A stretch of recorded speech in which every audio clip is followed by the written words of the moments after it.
All right, Shalom. First and foremost, I want to start out by giving all praises and glory and honor to Yahweh, Bahashem, Yahweh Shai, Bahashem, Harakah Kodash, and double honors to the apostles and elders of Great Millstone who were well. Peace and blessings and salutation to the hopeful elect, the Bayat Dawadah, the house of David. All right, so this is the brother Malak coming back at you with this truth. All right, so what we're going to do is here, we're going to jump into a scripture first. All right, this is in Sirach. Right? The 10th chapter, right? And we'll start at the first verse, right? It says, a wise judge will instruct his people, and the government of the prudent man is well ordered. As the judge of the people is himself, so are his officers, and what manner of man the ruler of the city is. Such are all they that dwell therein. Okay? An unwise king, right? Esau, Edom, the so-called white man, right, is an unwise king, right? The son of perdition, the man of lawlessness. Okay? It says, destroyeth his people, but through the prudence of them which are in authority, the city shall be inhabited. The power of the earth is in the hand of Yahweh Ba'ashem Yahweh Shai, and in due time he will set over it one that is profitable. And the one that's going to be the one that's profitable is Yahweh Shai, right? And then the elect, okay, the first fruits, the 144,000, the house of David, all right? Yahweh Shai is going to set up the kingdom here on earth, right? And we are going to rule the kingdom in righteousness with the law, statutes, and commandments of Yahweh Ba'ashem Yahweh Shai. All right? You see? So now, let's go here, okay? Let's go and get this here first. All right, so this is, so I put in up here, right? Jekyll and the creation of the Federal Reserve, which is absolutely true, back in November of 1910. So let's read this here. It says, in November 1910, a secret meeting on Jekyll Island, Georgia, right, involving financial leaders, including Senator Nelson Aldrich and Paul Walberg, and bankers from the J.P. Morgan, resulted in a draft plan for the U.S. banking system. The Aldrich Plan directly laid the foundation for the Federal Reserve Act of 1913, creating the U.S. Central Bank. All right. It says the participants, Nelson Aldrich,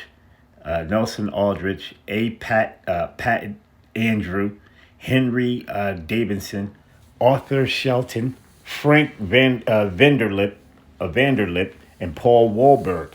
All right. The secrecy. The group used first names, only traveled in secret, and claimed to be on a duck hunting trip to avoid public outcry against banking monopolization.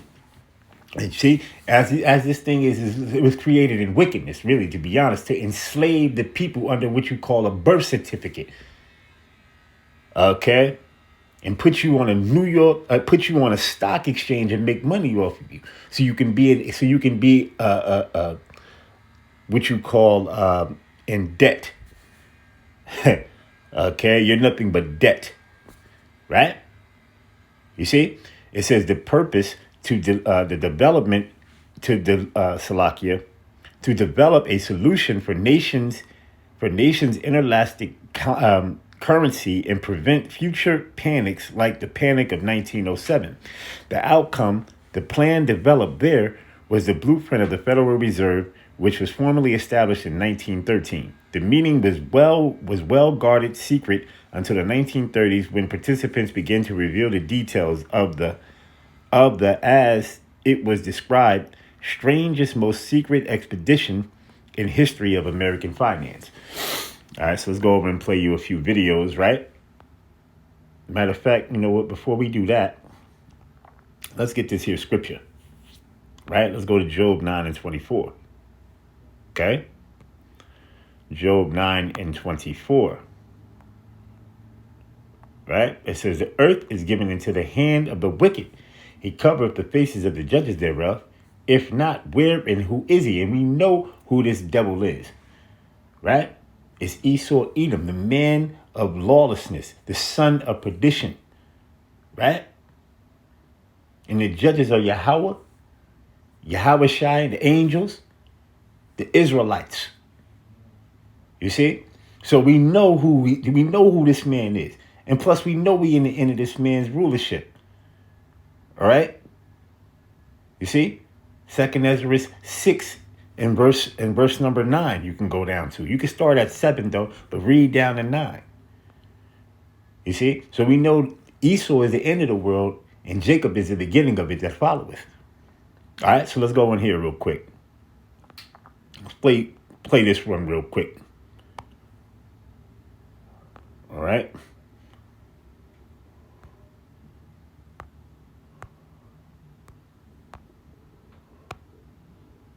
Back of a social security card in red designate your body. It is the serial number of your stock. And this is why if you're wealthy, you are preferred stock. If you're poor, you are common stock. But you are a stock on the stock market. Your body is bought and sold through the use of your birth certificate. And if you could get your original birth certificate back, you would find that on the back of the birth certificate are all the banks around the world. All over the world, banks have used your birth certificate because you are a stock in a maritime admiralty banking scheme where you make money for banks.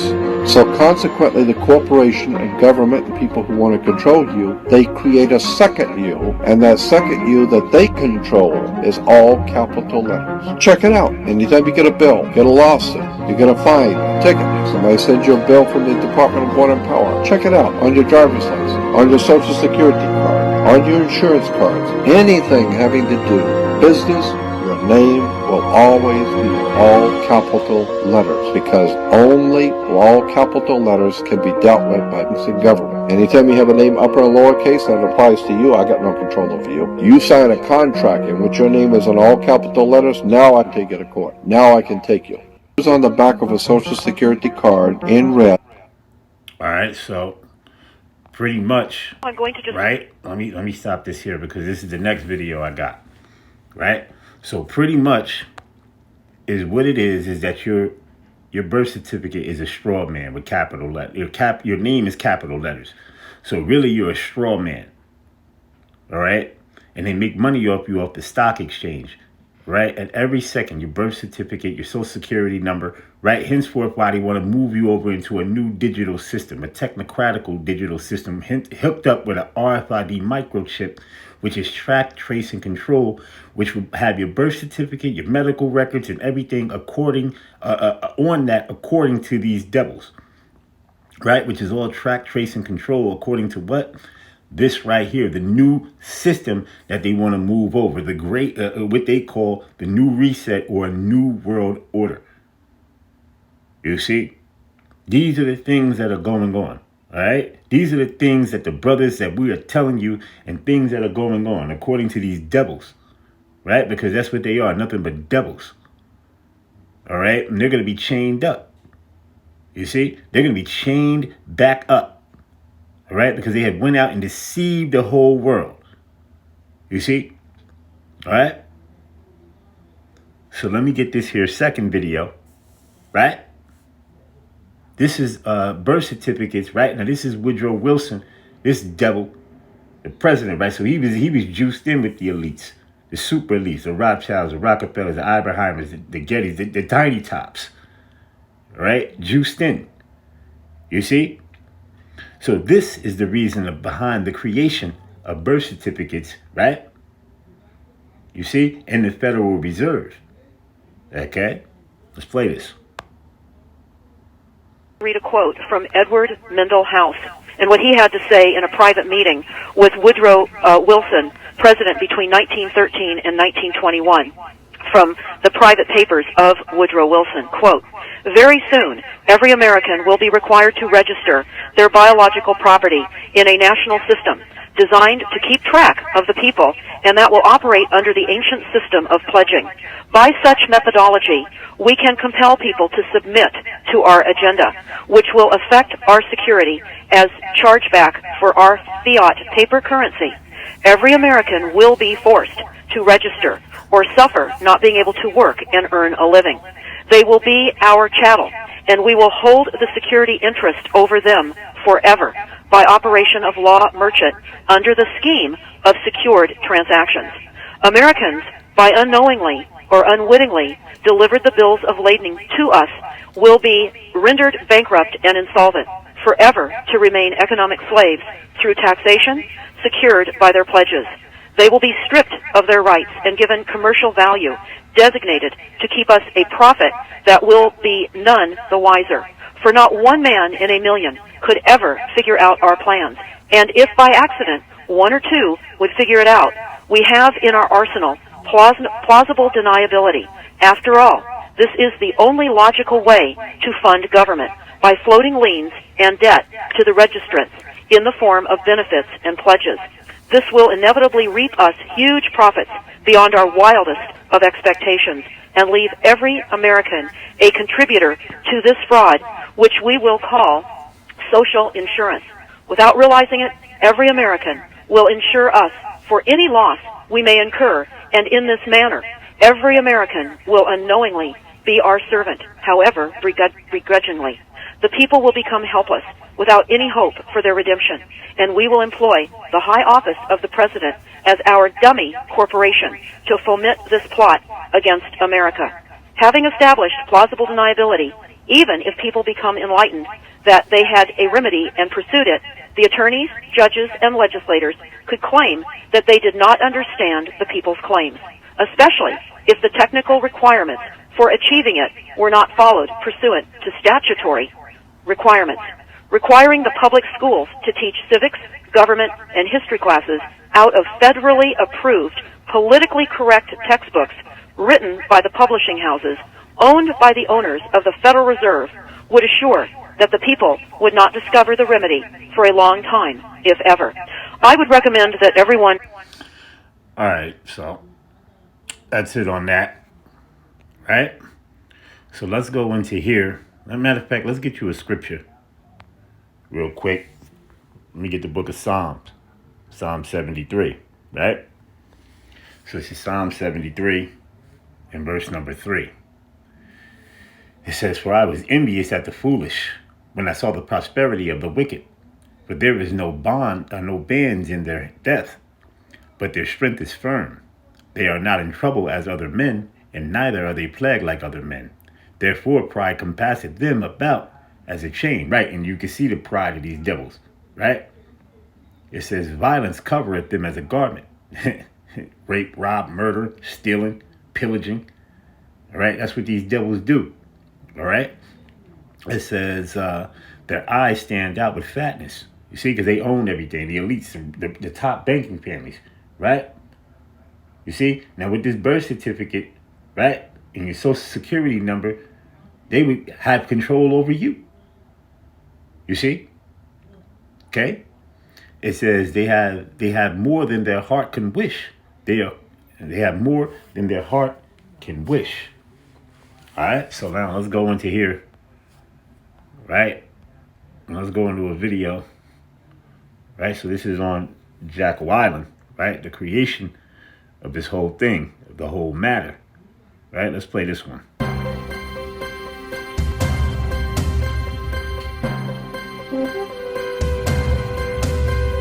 Meetings can have lasting meaning, and a meeting on Jekyll Island, Georgia 100 years ago this month was an important moment in the evolution of U.S. central banking.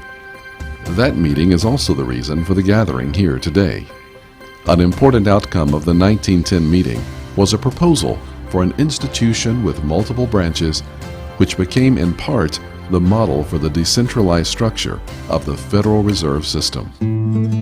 Right, which is ran by the international bankers, okay, the super elites, right?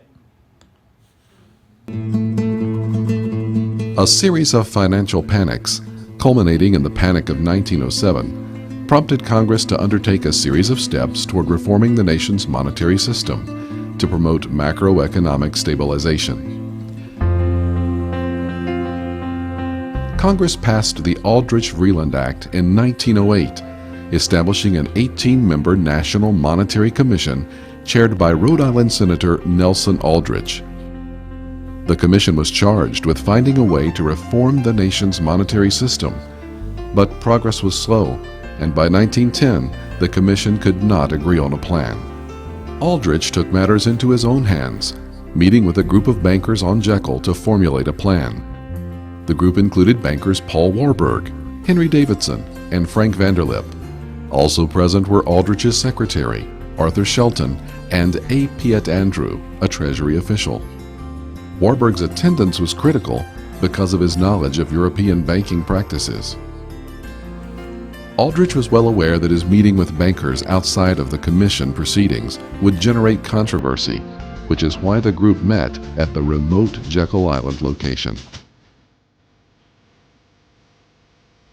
What emerged from the Jekyll meeting was the so-called Aldrich Plan, presented to the National Monetary Commission as a legislative blueprint. It became a catalyst for debate about the role of the government and banking in the central bank's governance.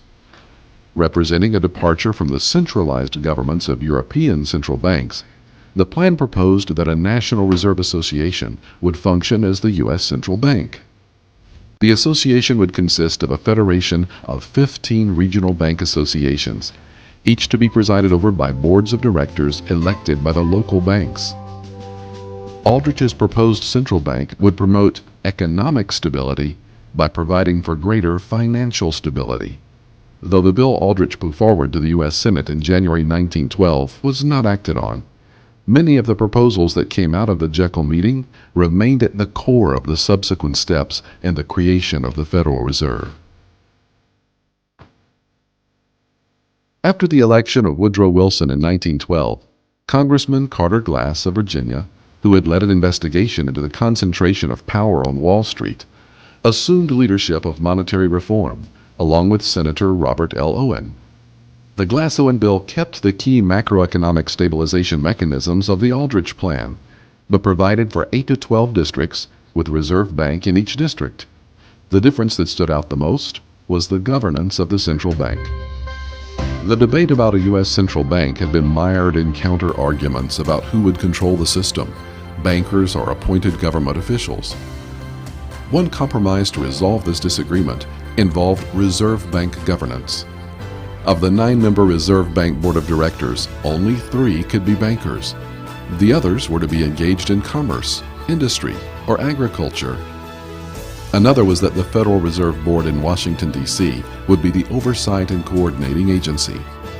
The reconciled bill was passed as the Federal Reserve Act and signed into law by President Wilson in 1913. The 12 reserve banks opened about a year later. At the time, the board was made up of 2 ex officio. This centenary conference will examine how well the Federal Reserve's historical performance has matched the vision of its conceptual founders, both at Jekyll and in Congress, and what the Fed's near 100-year track record offers for its role going forward.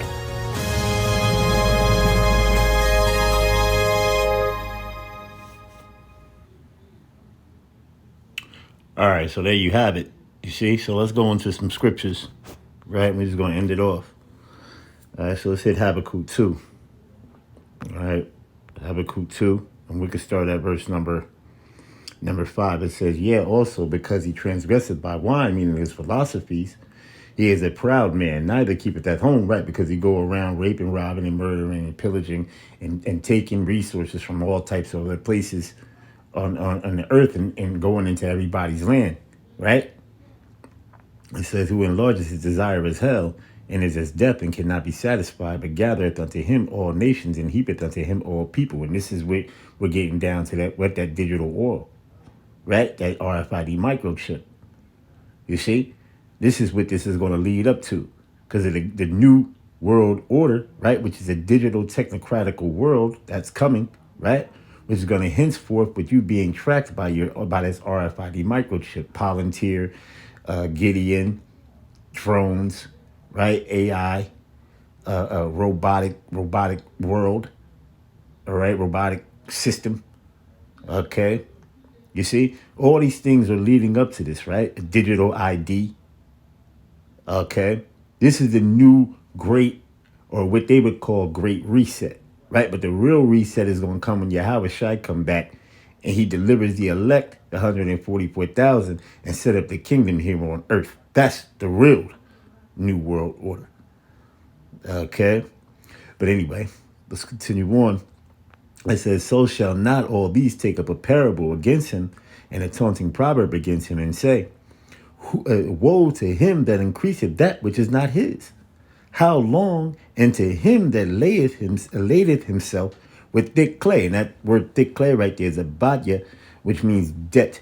And this man, you look at the debt clock, it says 38 trillion, right? But it's really higher than that. It's probably somewhere in between 200 trillion, 100 trillion, you know? The debt clock is definitely higher than what people may think, all right? Or what they showing you, okay? You see? So as you know, man, he's going to require that back, right? So this man is in trouble when they say, oh, okay, well, listen, you got to pay this debt. He can't pay the debt, right? Because you are the debt. You see? Every person, you are the debt. All right? Let me get here Proverbs. Let me get Proverbs 28. Proverbs 28 and 8.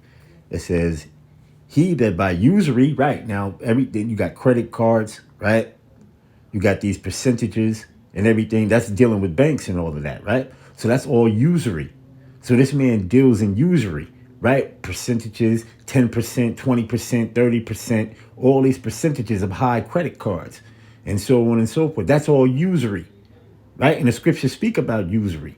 So this man is a damn devil. He's a demon, okay? It says, he that by usury and unjust gain increaseth his substance, and this is this devil, right?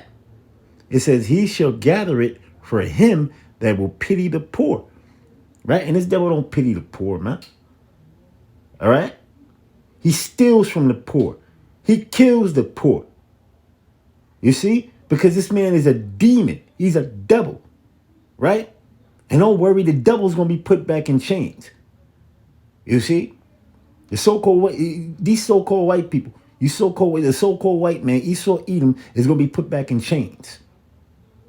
You see? His time is damn near up. Okay? You see? Let me get my last scripture in Deuteronomy, right? Now, this is dealing with us. But I'm about to bring this and equate this to Esau, right? Because he's in charge of the money system. He's in charge of these things, right? So Deuteronomy 23. Deuteronomy 23 and 20. Okay?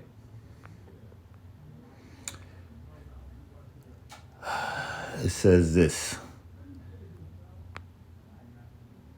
We'll start at 19. It says, thou shalt not lend upon usury to thy brother. Usury of money, usury of victuals, which is food, right? Usury of anything that is lent upon usury.